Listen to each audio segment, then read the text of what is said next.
China কীভাবে হচ্ছে বহির্বিশ্বকে bit করেছে তাদের প্রোডাক্টের কোয়ালিটি বাড়িয়ে এবং হচ্ছে প্রাইস রেঞ্জ কমিয়ে, ঠিক আমরাও বাংলাদেশে একই কাজ করতে যাচ্ছি। ডিজে কোম্পানি মেনলি হচ্ছে চাইনিজ ভেরিয়েন্ট একটা কোম্পানি, এবং চাইনিজ আরও অনেক ধরনের ভেরিয়েন্ট কোম্পানি, ম্যাবলিঙ্ক রয়েছে।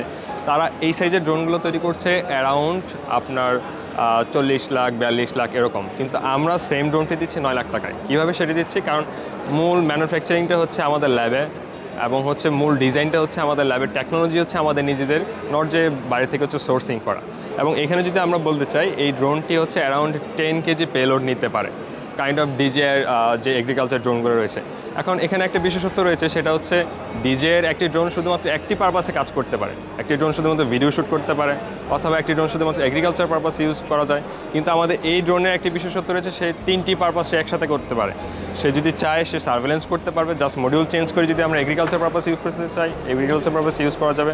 এবং সেই সাথে হচ্ছে সে ফায়ার ফাইটার ড্রোন হিসেবে কাজ করতে পারবে। এটা হচ্ছে সবচেয়ে বড় একটি বিগ পয়েন্ট।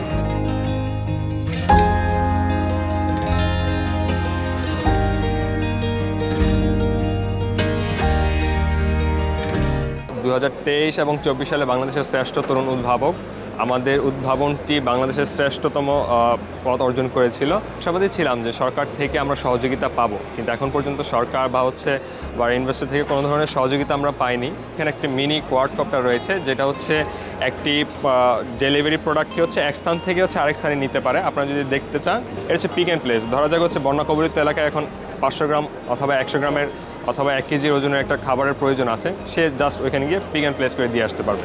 এটি হচ্ছে ফুল অটোনোমাস একটি ড্রোন।